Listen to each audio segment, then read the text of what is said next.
There we go.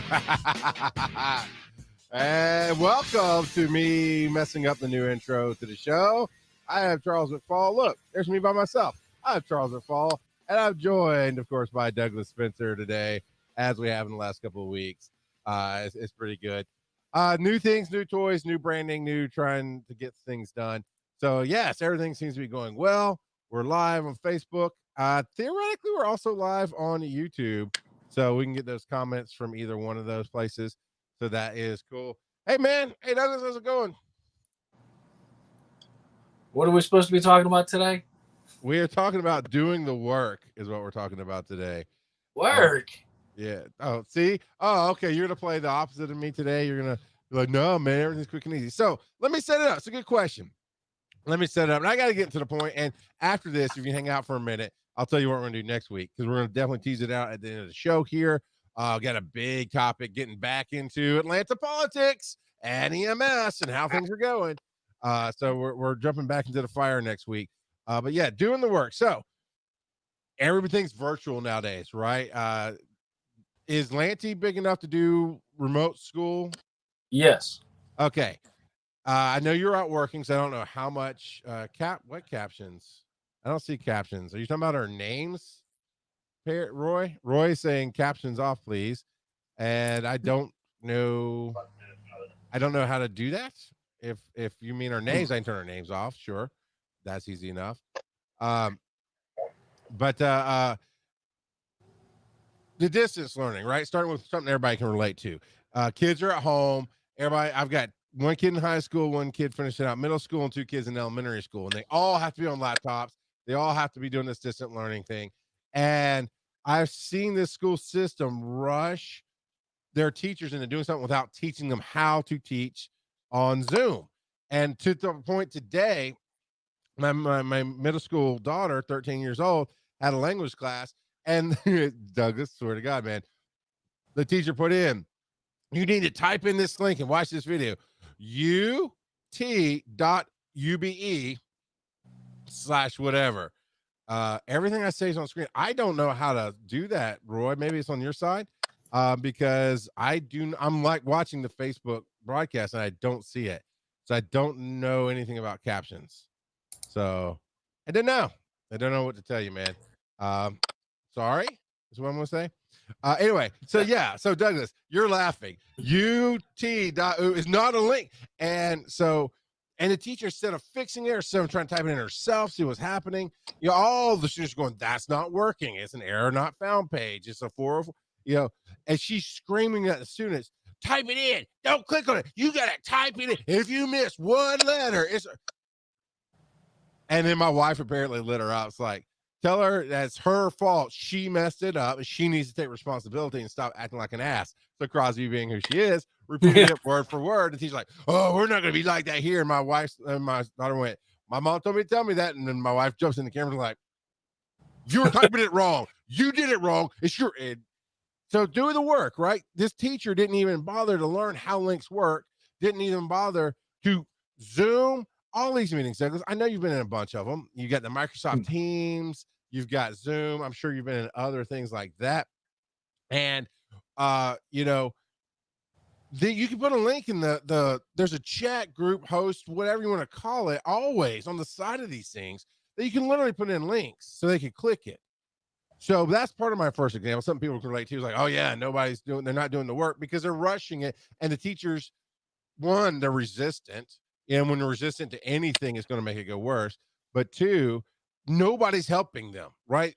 Nobody's bringing me in like they're supposed to do a one-day seminar in your school. I'll go around the state, do this on a Saturday for anybody. Come on. One day I'm going to teach you, here's how you use Zoom. Here's how you fix this problem. Hey, guess what, teachers? Guess what, Douglas? When you're the host of the meeting, did you know you can mute everybody else? Yeah. I've done web meetings for about a decade, to the point where I have professional meetings that have upwards of 100 people, both in a room and online, and they're not obtrusive. I mean, they're run professionally, where you can hear what everybody says. There's nobody talking over anyone. There's no background noises. You can see if they're presenting something on slides, or if they're going over a topic, or they got a presentation. It all happens just seamlessly because these companies are putting the money into it to make it professional, and they've had training on it. They've actually had WebEx training to have these meetings. And so if you do it right, then it works out fine. If you throw somebody in and go, well, I don't know anything about it, but go figure it out, you're going to get people who are stumbling around and not knowing what they're doing. And it's just, it ends up being unprofessional. And so you get a few people that are in over their heads and they don't understand what's going on. And it just ruins the thing for everybody. Kind of like, the volunteers we were talking about last week. There's a few that do stupid things and, well, ruins it for everybody. Yeah. Yes, it does. So that's the first example, right? So then the second example is that school. We did an orientation at Georgia Institute of EMS, and before that, Tom and I had about an hour and a half meeting about some things going on with the students currently in the classes, and some things happening with some of the students I have in tutoring and this and that and the other. And it's coming down to not doing the work. So I wanted to talk about that in education, but then I want to bring it to the volunteers, bring it to firefighters, bring it to EMS. We all know somebody who just likes to be easy peasy, skip out. They don't want to really do the paperwork, or, I'm sure we'll come up with a dozen scenarios here as we talk through this topic, but people seem to not want to do the work. And I'm not hating on teachers. I am absolutely saying teachers suck and I hate them all. I mean, no, I am saying that they're not getting educated. You're right, Douglas. The time has not been put in to a lot of businesses, and definitely to our educators rather, for our children, to say, hey, this is how you should work this. There should have been, it shouldn't take more than a day. And it should have been, we got to do this distance learning. This is how you handle it. I can't tell you how many times I've heard one of my kids' teachers say, mute your mics, you should. And this is second graders and third graders are my two youngest. Mute your mics. No, you can go mute all. You can go mute everybody yourself. These kids, half the time, they don't even know what they're doing. Oh my God. So we're talking about do the work, meaning put in the effort, right, Douglas? So you don't take tests very well, do you? No. Don't. So yet you are a firefighter 1, yet you are AEMT.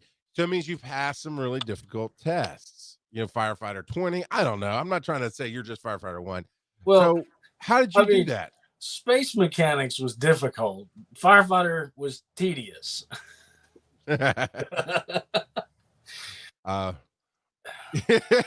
Okay, but my point is, how do you get past the tests? You have to prepare for the test. You have to understand what it is that you're going to do. There's standardized tests, whether it's an SAT or whether it's National Registry or whether it's a NPQ fire test. Standard tests are standard tests. They have ways of wording. They have styles of questions. Yeah. They've got the all buts and the only one of these, or just the way they look.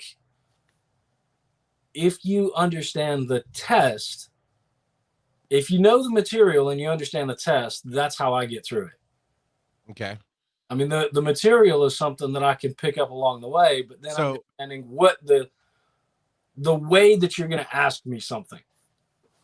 Okay, now you're talking about test taking skills a little bit, but you said understand the material. And I remember when I first met you, we were doing Civil Air Patrol, and you were having troubles passing tests that you could teach, right? You knew the material way better than I did, but I did understand the mechanics, and I understood getting past the test. I don't want to focus just on tests, but I want to focus on putting in the efforts, because you ultimately did get past those tests.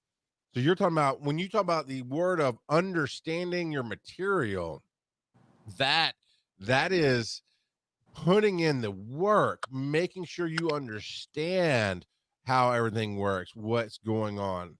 That right? Yes. So how do we translate that to, for you, volunteer firefighters?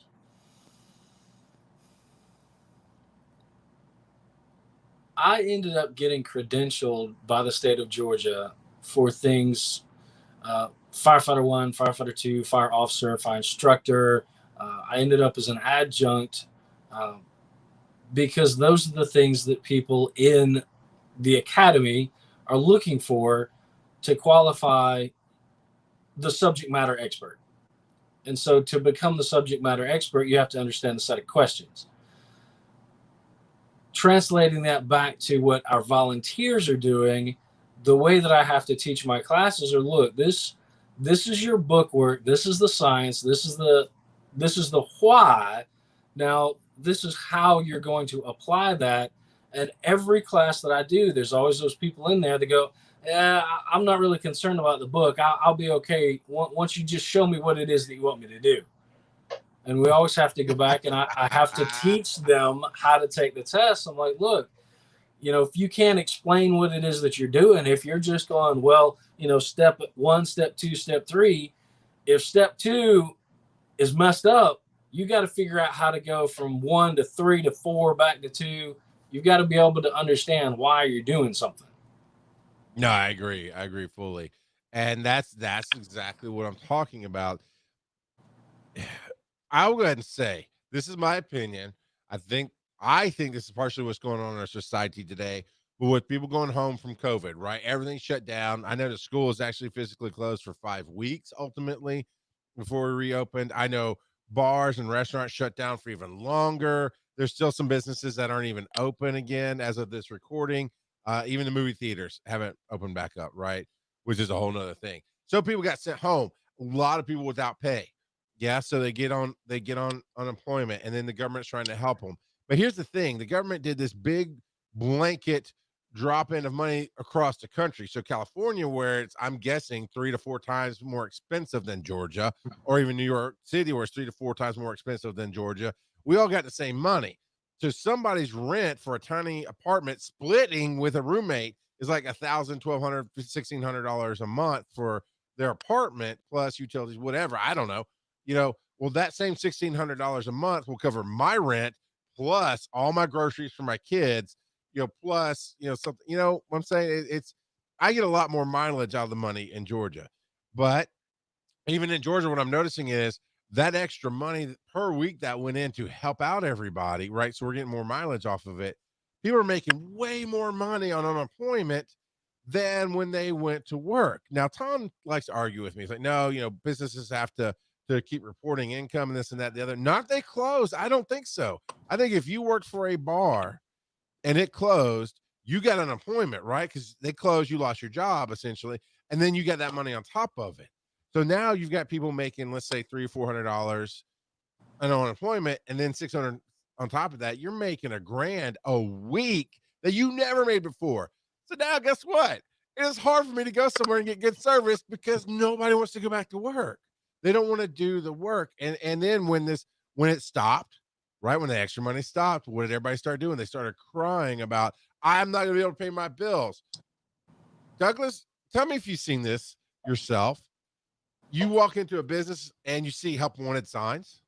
Sure. I'm talking about the old fashioned ones. I'm talking about on the big, yeah. There or signs that say, we apologize, we're understaffed. Please be patient. I haven't seen that one, but I have seen, stuff like it was written with a Sharpie on a piece of construction paper. Right. Please help. Yeah. So I think I haven't seen the please be patient one a whole lot. I definitely saw it at the eye doctor for my kids, and they have it all over. We're understaffed, and there's literally you see 2 people doing it, but they also are structuring their appointments because they definitely serve an elderly community in that office. And it's the thing. So my whole point with all that was to say they may not be hiring in that one doctor's place, but I've seen so many help wanted signs, so many hiring places. I always keep a resume out there, and I always keep industries that I'm interested in out there to say, hey, let me know if they're hiring. And I'm still getting a lot of posts on, hey, they're hiring this, they're hiring that. I know Postmates, and my brother-in-law uses that all the time. He uses like Uber Eats and Postmates, and all these other delivery services that are fun. You know, me and you go out and drive those kind of things, right? Yeah. And at some point, about halfway through this extra money dropping in, he had a hard time. His deliveries got longer and longer. And he was having a hard time finding somebody because they quit driving. People quit working. And I'm going to tell you, and I'm going to come from an education standpoint, right? Because I yelled at all the students last night. If you don't do the work, you won't pass. And I yelled at my EMTs for the same thing. Roy, who's watching now, Roy, yelled at me a lot when I wanted to be lazy and just pencil whip a check off.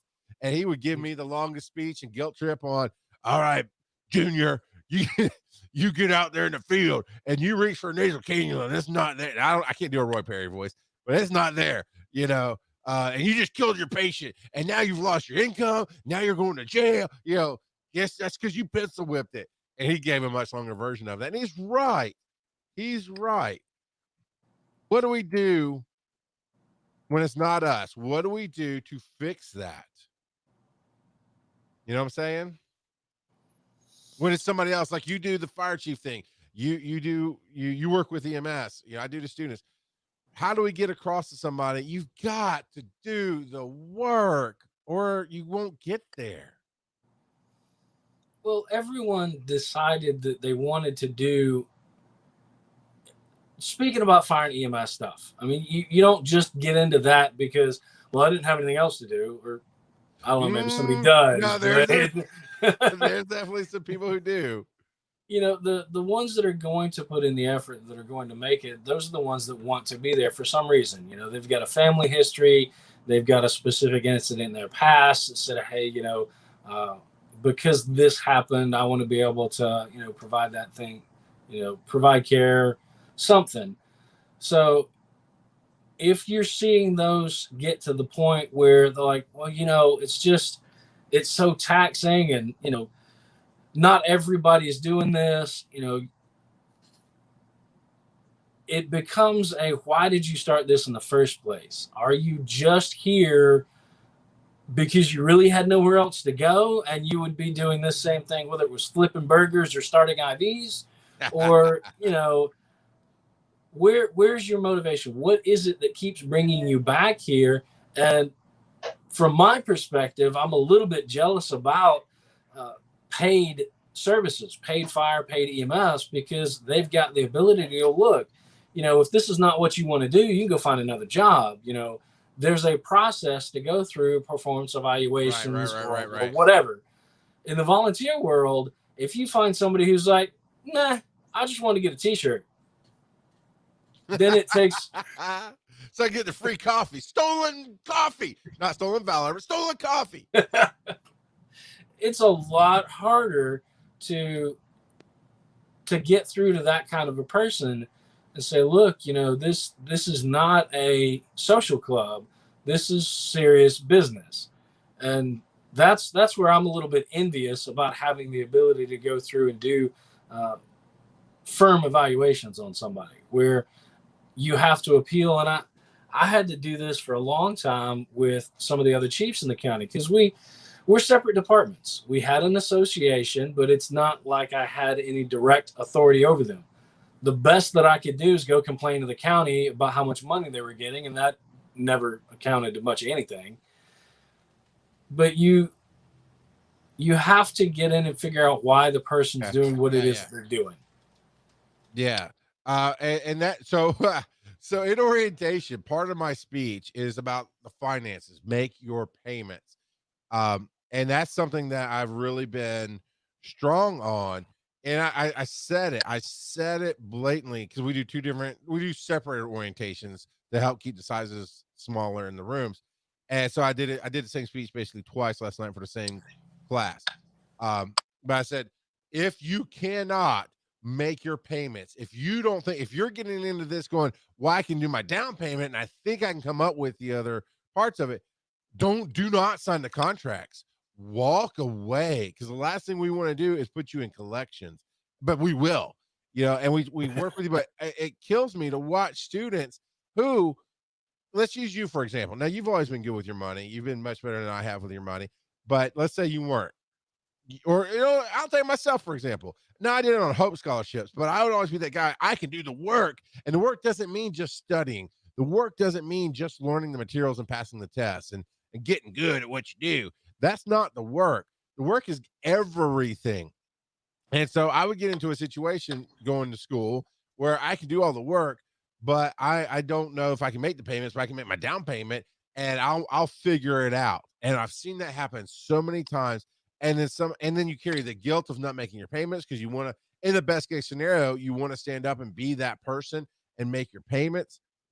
And you're getting behind, and we're having to say, okay, you can't come to class now because of that.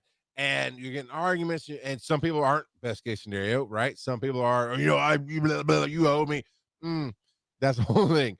But my speeches don't, if you even think now, there'll be another class. And what's this? This is August. So in October, there's going to be another class. There might even be one more after that before the year ends. But there definitely will be classes in January. Save your money, get 4 or 5 payments ready, or get to where you can pay the whole thing at once, right? Do that. Because, yeah, man, we have absolutely had people before we put in we have strict guidelines in place now that you have to turn in, and you got to pay for it. It's like $15. You go to, I forget, Equifax or somewhere, and you get a credit check done on yourself, and then you send it to us. And there's a way Equifax does it where you can just send a link, and we don't actually get to see a lot of your personal information. We just see the credit number type of deal. And so if you don't have you don't screenshot Credit Karma or something? I mean, no, because that can be edited. Screenshots can be edited. I hear Tom right here, right now, man. And he's right. Tom's not wrong. Tom's absolutely right. Yeah. It can be screenshotted, man. It can be edited. So it's this thing where it's secure, whatever. And we've had to turn people down going, no, you don't have the credit score that we need to say that you're going to make the payments. I mean, there have been people who've applied that literally it came up, bankruptcy, defaulted on this. They're 5 months behind on this payment. And like, and you want to do payments with us? Nah, we're good. And but the option is pay in full, right? You can pay in full if you can get a credit card to approve you, whatever. I mean, I don't recommend credit cards, but anybody else that can give you the money, as long as you give us our money in full, of course you can come here. And that honestly is the best way to do it, because all you have to do is worry about the studying, because so many people go last night, because I don't set up the classes, right? I show up for orientation. I've done the lectures. I do the digital media. And I don't know the exact weeks or months of the classes, especially when it bridges a holiday, a couple of holidays actually for this class. It's going to bridge a couple of them. I don't know exactly when the end date is.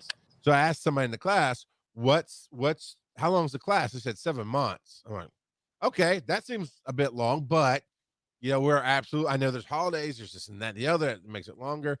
But you're going to blink and tomorrow you're taking your test, your final test. You're doing your hands-on cognitive. And of course I always get the faces like, I don't know, man. Or then the phone's like, okay, in this case, I'm like, how many people remember being sent home from your job because of COVID? Does it remember like it feels like yesterday, doesn't it? Yeah, that was February. That's like 4 or 5 months ago when that happened. It's almost the end of August now. September is, I was talking with Tom tomorrow. He's like, yeah, we can start this project here, but really then we're hitting the holidays. It's hard to start stuff. I'm like, the holidays is, oh yeah, it's a couple months away, isn't it? It's not that far away. Can we think on a minute to minute, hour to hour, day to day basis a lot of times. And so we see that there are due dates on these tests, and it never fails, Douglas, never fails that someone goes, oh, I forgot, or I didn't know. Well, we've tried to eliminate every way to say that I didn't know. We've tried to take that out. But oh man, and Tom even adjusted the test dates because they were due on Sundays, and it never failed on Sunday night or Monday morning. Oh man, I missed it. This and that. So he's adjusted it to a Monday test to see if that does better, because people are like, it's the weekend. Dude, EMS. Yeah, Douglas, tell everybody how EMS absolutely stops on the weekend. But it's a holiday. I want family time. What's the last thing you had to do, or what's the last thing you caught yourself in doing that you realized you didn't do the work? I bet it's your marriage. No, I'm just kidding. I was trying to think of some coy joke to say about this show, but Yeah, oh no, you definitely showed like, what are we talking about today? Nathan says I'm waiting for on that weekend for it to stop. um, you know, and well, that's the thing too. I've phoned in this show from time to time, and I'm getting more and more involved in all my projects. Like, okay, I've got to stop phoning it in, you know, quoting fingers. I've got to actually put in all this extra work. I've got a little bit of a headache today because I haven't slept much in the last couple of days, for various reasons. Like yesterday, I woke up. Now, Douglas knows me well enough to know how shocking this is going to be. But for everybody else, I'm not a morning person, right? I typically get up like 9:30 to start my work at 10. If I'm not working, it'll be 11, you know, 11:30, 12. I very much prefer the old rock star lifestyle that I had, where I'd stay up to 2 or 3 a.m. You're working, hanging out, whatever, sleep until noon, 1 o'clock, and then my day starts, right? Because I can get a lot of work done, and I work at night, you know. And I'm doing digital media. I do a lot of my shows at night anyway, but I don't have that life right now. But I actually woke up at roughly 6:30 yesterday morning and couldn't sleep after going to bed at like midnight, 1 a.m. You know, so I got my coffee. I sat here and I started working on podcasts and branding. Even like today, as you can see, you know, we've got the EMS Underground background behind our cameras, and we've got the logos up. And I made sure we're actually broadcasting on YouTube and Facebook, and the chat works for both. So, you know, putting in the effort instead of just going, well, you know, there's been times, even with Douglas, I'm like, yeah, we're not doing a show today. I've got some videos to edit, and I've got to stop. I got to do the work, right? That's for me has been a lot of stuff. Nathan is correct. Sleep is overrated, especially in EMS. Now, you know, of course, that triggers in me to go, what you got to get your rest. And you do, you really need to balance that. But here's what I found. Oh my God, dude, I yelled at my oldest son, Oakland, today so much, because we both play Call of Duty. And this is a game I've been trying to tell Douglas to build a new computer so he'll play with me on this thing, because you'd love it. You do okay with first person shooters. I said okay because it's been a while since we played first person shooters together, but Yeah. it's military, it's your style, it takes strategy, it's skill. I think you'd love it. So build $1,000 computer and come play with me. Uh, uh, but today they had an in-game event, and it was at 1:30 p.m. Eastern, and you know, Tom is in this game and my buddy Jeremy. And so we're like, okay, we're gonna take a break in our work day, log into the game to see what's going on. Well, Oakland couldn't do it because he had a class at 1:30. So at like 2:15, I go upstairs to get some more coffee. The event had ended, and I went to talk to him about it, say, you know, I couldn't record it, but here's the deal, and tell him about everything. And he was asleep in his bed. I'm like, well, that's usually classes are an hour, but I don't know, whatever. As I went and told his mom, you know, I was like, well, Uncle's asleep and this and that. She's like, no. He said 3 o'clock. He's gonna take a nap. You need to go check, make sure he did his class. And I was like, yeah, his class is at 1:30. So I opened up the door and yelled at him, or not yelled, I was like, hey man, what? And he had been sleeping. He's like, what, man? I was like, did you do your class? What? I was like, did you do your class? You're 1:30. Not yet. I'm like, dude, it's 2:15. Like, well, what do you mean? I'm like, that's why I lost my crowd. Like, don't you tell me, what do you mean? 2:15, class at 1:40. Second day in a row, he's missed a class for sleeping. Said, you're done. You're gonna sit at the table with the little kids. Because he's not even putting the effort to get that F out of bed to sit up so he doesn't fall asleep and miss his class, dude. Joys of parenting.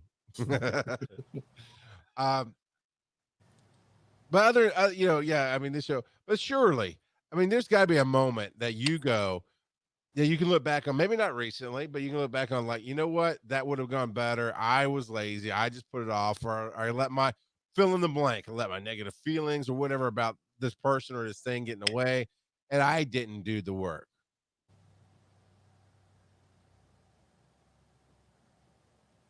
They can't hear shrugs, man. This will be a podcast. What's the statute of limitations on? Yeah, no, I don't want to know about your real job. Okay, I see this in volunteers and fire all the time. Definitely in EMS. Yeah, I'll check off the truck later. We checked. Okay, and volunteers a little bit easier to relate to than EMS. A lot of EMS is 10 to 12 years, or 12 years, 10 to 12-hour shifts, but like a 24-hour shift. If you're doing a 48-hour shift, I checked it off yesterday. We ran like one call. It's fine. We'll check it off later, and then stuff happens. Then all of a sudden you're really low on fuel, or you didn't really have as many. Oh yeah, when I checked it off, we needed some nasal. I don't know why I keep going back to nasal cannulas because they are lifesavers. I keep going back to that for some reason, but I know we need to replace nasal cannulas. I forgot, and now you're on a call where you need a nasal cannula. With volunteers, I can see even more lax of. Well, we did our monthly meeting and we looked at the truck and played with the truck and we checked. I remember checking it off and looking at it then. And we haven't really run any calls, and now you're on a call and you, Chief Douglas, come up and go, "Where's this, or this?" Does that happen?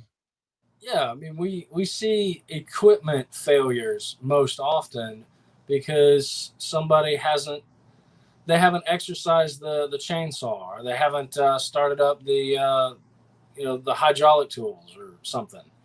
And I can think of one particular station that has a set of hydraulic tools, O cutters, spreaders, a couple of rams, but they have a problem with the power pack. And they were out on a call and it wouldn't work. And uh, they ended up having to do something else and it was just a foot stuck on a brake pedal. And I know I say just, but I mean, if you're stuck, you're stuck. But they ended up having to do something else because their power pack wouldn't work. Well, I went down to the next meeting, and they're like, "Oh, well, yeah, just the carburetor, blah blah blah blah." And so, I mean, they sat there with it for, I don't know, 15, 20 minutes, and they finally got it to go. And they go, "Oh, see, yeah, it's running. It's fine. It's fine." Uh, that took you 20 minutes and three of you to figure out how to make it work. Well, let's go back to where you buried the lead there in the example. A foot stuck on a brake pedal. Do tell. Describe that a little bit more for us. So I immediately imagine somebody was standing like, why are they pushing? Oh wait, you're talking about getting them out. So this is more like a brake pedal stuck inside of a foot. Well, this is a person that was a bariatric patient That's a good term. Yeah. driving, heart attack, unconscious, brick decoration enclosed mailbox. Oh yeah. The ambulance crew cannot get said patient out of vehicle because said patient's right foot was now in between the accelerator pedal and the brake pedal and rotated 90 degrees. Ooh, now because it's broken and rotated, or because they flopped over and there was more of a straight angle into it. A little bit of both. I don't think it was a total. I don't think it was a compound fracture, but I do think there were some. The patient wouldn't have been walking on it had the patient had the capacity to walk again. Yeah, and Uh, that's what we call dirt, dead right there. yeah, And because they're trapped, and so I'm sure I'm giving the benefit of the doubt, saying I'm sure your firefighters worked a minute or two on this extrication equipment. Went, nope, it's not going to work. We got to get them out. They figured something else out, and so that story really then colors later on where you said 3 people took 20 minutes. Oh, it was just this. It's fine.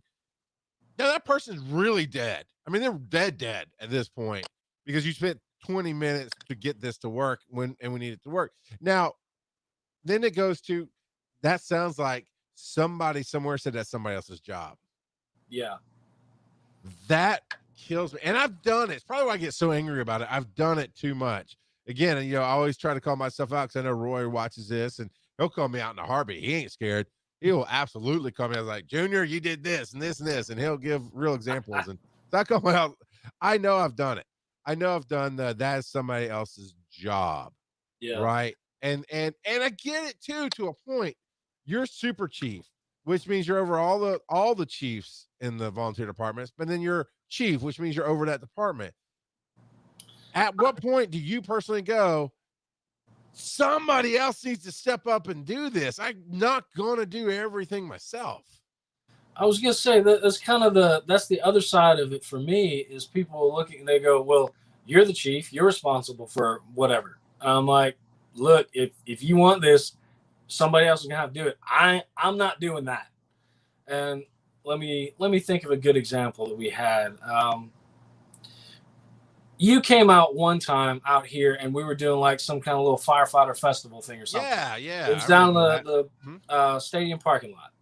Yes. We did that one time. I said, look, if you guys want to do this again, somebody else is going to have to do it. I don't have the time to do this. Right now, we're running into the same problem with the public safety education. When we take the coloring books to the school system, I was like, look, somebody else is going to have to pick up and do this, and it just ain't going to be done. Yeah, I definitely talk about on the people who I have to do everything myself. My advice is always the universe hates a vacuum, right? If you don't step back, yes, you take the risk of it not happening, but also you don't leave room for somebody else to step up. But then there's so many stories like you just told of this stuff of, well, how come we're not getting our coloring books? Because nobody wants to come and pick them up, and you expect it just to show. It's not magic. It's probably going to be the title of this show. EMS Underground : It's not magic. Because it's not, dude, you talked about earlier, man, nobody's going to call up because they got nothing better to do than going to EMT school. Oh, yeah. Yeah, they do. And they go, why is your school so expensive? Why does it take so long? Because you're saving lives, you effing moron. No, I take it back. You're not saving lives because you're going to be killing people if you don't do this right. You know what? I put it better last night in my speech to the new classes. I said the worst thing. I don't care as an instructor. And Tom and I, he gets my point of view. I think he gets my point of view. I get his point of view. I just don't care. And the reality is, it's not that I don't care about Tom or this. It's like, no, when I say I do not care if you're cheating. Now, if we catch you cheating, I'm like, get the F out. Done. But I'm not going to break a sweat and lose sleep and worry about, did Douglas figure out a way around this test? Did they make a group up and start sharing answers, and it's something we can't manage? I will flat out tell you to your face, I don't care if you cheat. You can get past my tests. You can get past Tom's test. You can cheat all day long. I don't care. I really don't. At the end of the day, you're going to be in that room at National Registry, which is the quietest, most secured and stressful room you've ever been in. And I mean, I'm talking about, I've never heard an absence of sound. And that, you're like, how do you hear an absence of sound? Look, maybe you don't have my producer ears, but most people put your ear up to a balloon. Hold a balloon to your ear. See what that sounds like. That's an absence of sound. There's no air motion unless you thump it, right? And the vibration, there's nothing moving. It's just, but you can hear an absence of sound. I've never heard that in a room until I went to National Registry. It's like, holy crap. I mean, my footsteps don't even make sound. This is weird. And then you get in here, like, click, click. Even your own clicks just start driving you crazy. So you put on, weird, oddly enough, in a room with absence of sound, you put on noise canceling headphones. It's an interesting thing. Anyway, so I did that. Then you hear your own breath, and at least that's something for me. But you'll get into this room, and that the atmosphere kind of stresses you out because it's weird, it's different, and we want to prepare you to not have to worry about anything but the stress of it being weird and different, right? We want to prepare you to go, oh, I know that question. Oh yeah, I got that answer. Oh yeah, I know this. I know that. I didn't know that one, but that's okay. Move on. We've educated you on how to take a best guess kind of scenario. Because at the end of the day, you can cheat all day long. You get in the registry, and as far as I know, there's really no way to cheat the registry at all. I mean, it's highly secured. It is randomized. It's all kind of things, right? But it's somehow you skate by and barely make it. You get into the field, and here's where doing the work matters. You get into the field, and I'm just going to say it, you half-assed your way through the entire class. You managed to somehow get past the test, and you get into the field. How you do anything is how you do everything. And that's a motivational quote from a speaker that I forget who it is. But how you do anything is how you do everything. And you get into the field and you start half-assing it. And you're going to work for companies who half-ass it. Then all of a sudden, without your knowledge, you've just committed Medicaid fraud if you work for a company that half-asses it.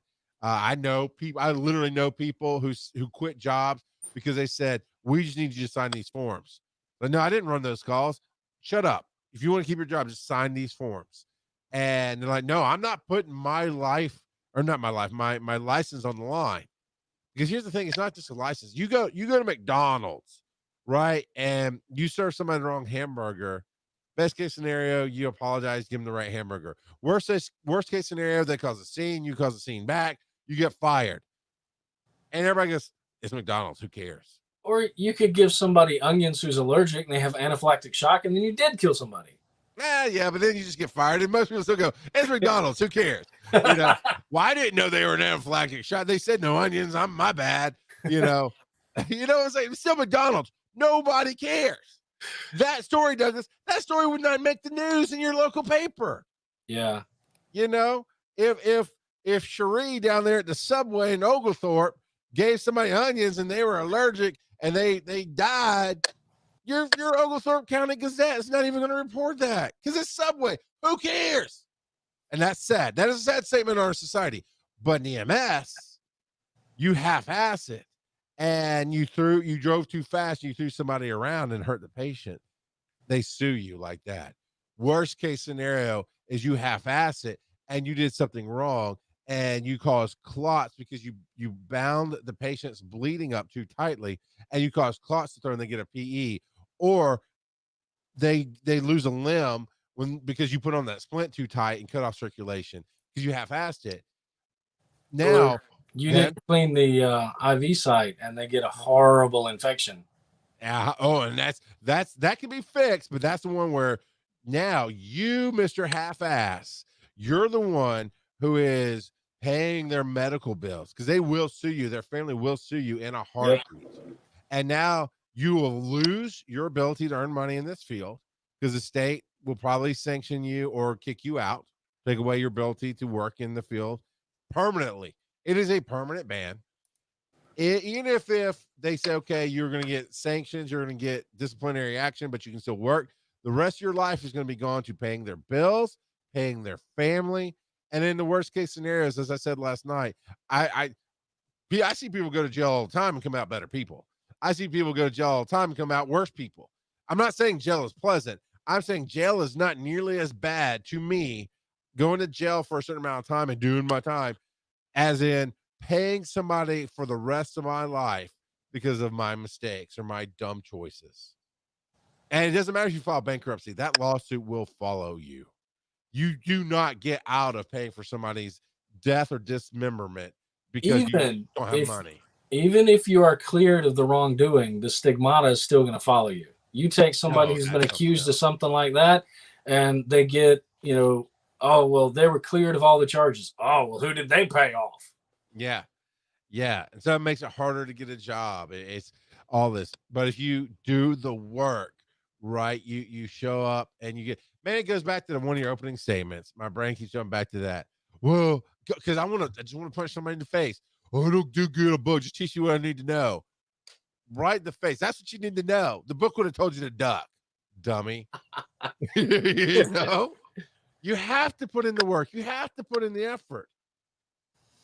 Oh my God. And I know there's supervisors who might listen to this and be like, oh my God, how come you couldn't have done this attitude 10 years ago, 15 years ago when you're active with us in the field, and I get it. And I did. I mean, I had some hard talks with people that made me step up and do more. And that's something we have to do as leaders, as influencers in the community, for me in the education, for you in the volunteer stuff, but just in the community in general with our voices here on the show. We have to be willing to sit down and have the hard conversations with people and say, step up, do the work.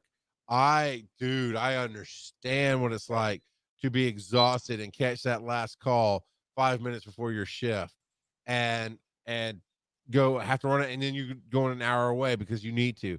And now you're not getting off and maybe you miss your kid's recital or you miss sleep or whatever else, you have to, and paperwork. I really try to stress the paperwork, and I love that we teach out the Brady book, which actually has a whole chapter on documentation now. And the workbooks have PCRs that you have to fill out and this and that and the other. Now we don't require the workbook, but at some point somebody's going to have to do it because they fail a test. If you fail a test, that's our rule at the school. You fail a test, you got to do the workbook because you got to do the work, because you could easily just review what you missed on the test, get your quiz up to 90% again, and then retake the same exact test and you're going to pass it. I mean, Douglas, again, you don't take tests very well, but I know if you take the same test 3 times, you're going to get 100 on it, aren't you? Yeah. Yeah. So we make you do the work, which means you have to do the workbook pages, which means you have to get the crossword done, and you have to get the word search done, and you have to answer the fill in the blanks, and what's this definition, and then you have to write a PCR based on a scenario, and that's good practice because we weren't showing people how to do documentation as students. We're like, here's a piece of paper, here's a basics soap or blah blah, and there's a paragraph about soap or any of the other ones out there. Excuse me. And so we would do that, and then I'd see some of the documentation coming back, and it's like, oh my God, this is the worst documentation ever. And then we went, oh my God, we haven't taught this person how to do this right. And that makes me, we didn't do the work. And so now we do a lot more work. What do you say? I mean, legit, taking yourself out of the fire. Don't use it. You don't have to use a direct fire one. You don't have to use one that can be directly traced back to your job or whatever else. But in your life, I know because we've had these conversations. When somebody, be it government official, be it some redneck that thinks they can tell you what to do in your fire department, be it anybody, they say, well, you should just do this, or why isn't this thing just happening? And the answer is it's not magic, doofus, because it takes 15 people to pull off what you just asked for. What do you legit want to say to them? Because this is your chance. This is your opportunity to say to the general world what you want to say. I don't know that I would want to be recorded saying that. Text me real quick. I'll pretend it wasn't from you. Because I have no problem. I've said it in EMS. I've said it. I'll say it anywhere. I do not care because I might lose my job. I will find another job. Somewhere out there will appreciate my honesty. And I'm not going to work with somebody who did it. Now, this is actually a line from Chuck Savage. I know I've quoted it before, but somebody's like, I got 20 years experience. Yeah, obviously it wasn't a learning experience because what you did was wrong. And I'll say a much more blunt way. Man, Paul, I've told you, let me hire me. That's a job I want to start. That's a career I want to invent. Is I know there's people out there who you can pay them to deliver bad news. Like, they'll do it and like, hey, is this Douglas Spencer? Hey, buddy. I'm Joe. And I think the guy's name is actually Joe. But there's this guy who does his job. I'm Joe, and I've been hired to deliver some bad news for you, man. But it's a really bad day. I'm sorry, buddy, but your wife's leaving you and taking the kids, and and you got fired, man. I'm sorry. And you get the what's and the cries. I know, man. I know it sucks, and I know I got you, man. I'm just hired to deliver the news. I'm so sorry. No, I mean, if you call them, you're gonna get a TPO put on you, or you're gonna get this or that. So there's that guy, right? I want to be the guy that you hire to yell at you. There was a skit by Key from Key and Peele that he did at the Obama roast. They do the press dinner for each president. I don't know if it's once a term or if it's once a year. I think it's once a year. But Obama's up there and he's like, all right, he's my angry black man translator. And so Obama was like, when you say, and you give a ridiculous line that people would say to him, I just had to say, well, to give his very political answer. And the Key was like, look, you meffa, and just go off with it. And it was hilarious. But I want to do that for real. I want to be the guy that comes to your county meeting, and when they tell you, give me something that's a basic, legit thing that could be told to you about your budget or something else that's unreasonable or just a dumb statement that a county commissioner could say to you. We think you're spending too much, and so we're going to cut your budget. There you go. See, that is a great one. That's actually a universal one. Because I was thinking, when I was in Jasper County, you brought in $4.5 million into the county budget. We're going to give you a budget of $1 million, but that's going to be eaten up by all the drugs you have to keep buying and the payroll. So you can't buy a new ambulance, and your 1987 ambulance that you're driving is fine. Oh, really? Let me come to your house for 5 seconds and put you on a budget and see what happens. And, let me line into it for you and cut down all the BS. And they'll look at you like, no, that's the translator. That ain't me. I didn't say that. I'll say, yes, sir. Whatever money I can take, sir. Wasn't that an AC/DC song like in the 70s or something? Thunderstruck? I don't know what you're talking about. No. I don't. What?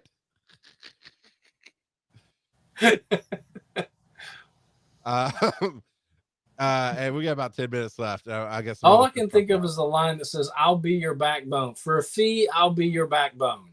Oh, there's probably one. Dirty deeds done dirt cheap. Yeah, Yep. that's it. Yep. Well, I'm not dirt cheap. And I'm not gonna bury a body for you, but I will absolutely come to your business meeting Oh, and be like, uh, how does this make sense? Let me throw some facts on the table for you real quick. You know, I will do that. Hire me. Charles at GAIEMS.com. I will hire me. I will do that for you. So let's talk about next week. And I got a call today with some information. And actually, I do want to bring this up to you. Do you know anything about the RCC in Atlanta? Actually, I need to look up exactly what that means. I forgot already. But essentially, it's who helps guide where trauma goes in Atlanta. Is that something you've heard of? no. Okay. Let me pull up my notes here so I can tell you exactly the name of it because we're gonna have a I don't really think it's hot RCC. RTC. Romeo Charlie Charlie is residential childcare. No, oh, shut up. It's a lot of things. It's also like this thing about making money. Regional Coordinating Center. Regional Coordinating Center is the name of it, and that's what that means. And so the short version is there was a big water main break a few months ago at the first part of this year, and Grady instituted the RCC to help guide how you got to hospitals because this is a big shut off area, so it's really going to impact how to get to hospitals. Instead of leaving it to the medics to figure out on every single call what's the best way to do things, they put on this regional coordinating center. However, I just got word that not only is it not temporary, which it should have been, I can't believe it was not, and it's being run by Grady. And there's going to be some questions that we have hard questions to ask next week about it. I'm getting back to what I love to do, stirring the crap and saying, why is this going on? And I'll take the answers. And yeah, I'm impressed with, I don't like Grady. I think they're shady as crap. And I think they try to get power every chance they can get power. And I've said that publicly all along. I'm going to call Grady, see what they had to say about it. I doubt they're going to give me the time of day there, but I'm welcome to listen to. I'm always willing to listen to them and welcome their input on the show. But yeah, so word is on the street that this coordinating center that was supposed to show how trauma is working. Oh, let's get the trauma to this one because it's easier to get around to this hospital. And on paper, it's a good thing. I'm hearing that there's data that shows that they are really guiding all the good stuff to their hospital and the stuff they don't want to deal with to other hospitals, which would not surprise me because they've been caught transporting people out of counties to their hospital instead of to the local hospital.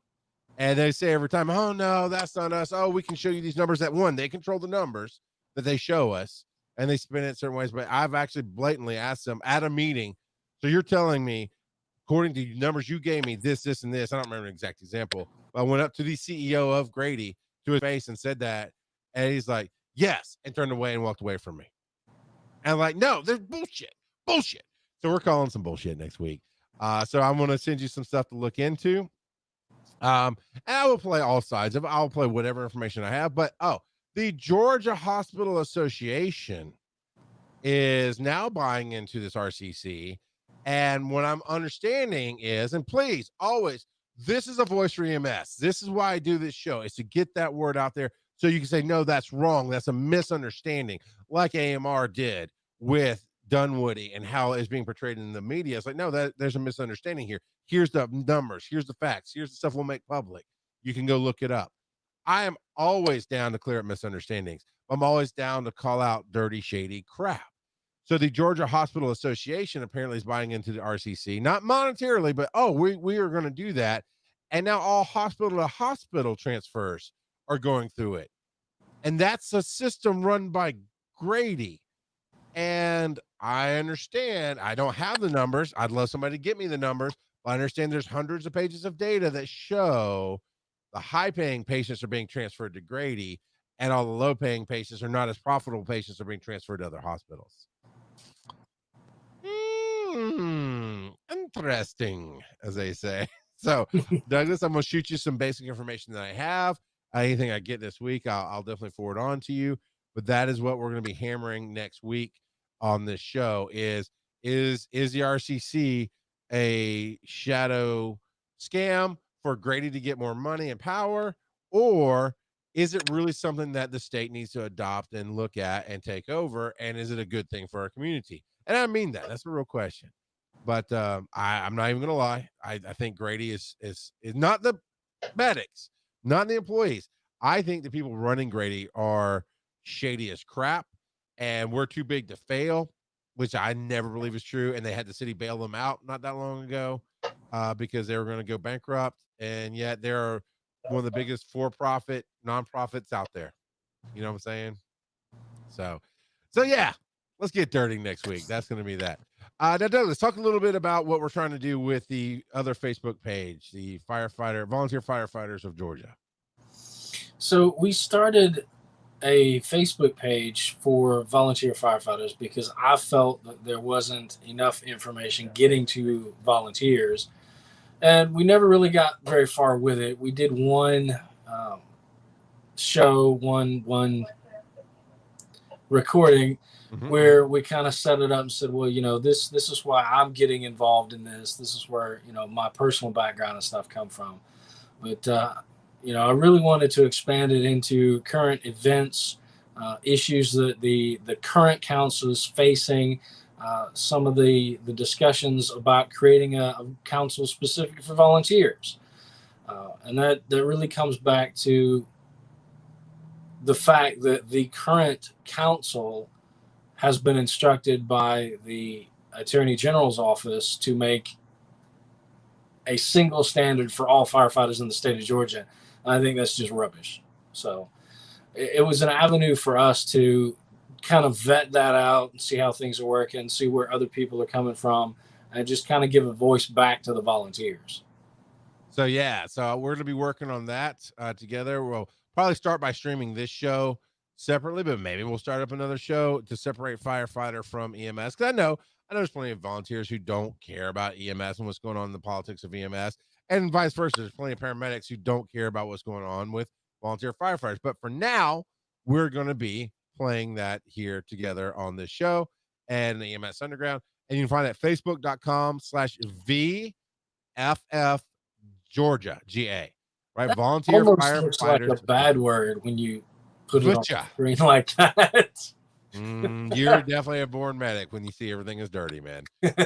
So you got topics, Charles at gaiems.com. You can email me. That's the easiest way to get through to me. You can private message the Facebook page, which is facebook.com/Georgia Institute of EMS. And I will keep you off the record. That's why I'm not telling you where I got all my information. And I've got multiple sources now that are feeding me information on this topic that we're going to hit next week. So I absolutely, and I'm not a news person. I have zero legalities on having to reveal my sources because I'm a talking head. I am a talk show, much like Eric Von Hessler, which I'd love to have him on. I love him. I'm a talking head. I'm just sharing opinions and asking questions. That's all. So done. Come at me, bro. You might get Tom to fire me, but you can't get YouTube to shut me down. I can still talk about it. So yeah, send us the information. And even if it's going against the topic, like, no, that's not right, you got the information wrong, I can absolutely keep you off the record and still say, okay, here's the information I got separately. I think anything's worth talking about publicly. I know there's some people whose jobs will not like them if they talk about it publicly, and I get that. So here's where you can find everything for now. We're going to probably start double streaming to the volunteer page as well, but let's start at the bottom again. Facebook.com/VFFGA, which stands for Volunteer Firefighters of Georgia, but we don't put an O in there because nobody puts O in their abbreviation. You can email me directly, Charles at gaiems.com. You can find the audio only version of the podcast at anchor.fm/EMS Underground. You can go over to youtube.com where we're double streaming today. I tested out the chat. You can actually chat live on YouTube at the same time they're chatting live on Facebook, and we'll see both of them. youtube.com/EMS Underground. And of course, we do this live currently on Wednesday afternoons at 4 p.m. Eastern, facebook.com/Georgia Institute of EMS. So there is all that. Anything else you got to add, Douglas? Nope. So good. So glad that you didn't add that. That's awesome, man. So, all right. We'll be back next week with some more interesting topics, and I'm growing the show. And again, it may ultimately be 2 different shows that go out there, but we're going to get you. So come join us. Tell your people, EMS people, tell your firefighters, tell your volunteer firefighters, tell your police officers, get out there. If there's an issue, bring it up to these guys. We will talk about it. We'll ask the questions, and we'll call BS for BS, and I'll call truth for truth. And I'm always about sharing both sides. So we'll see you again next week.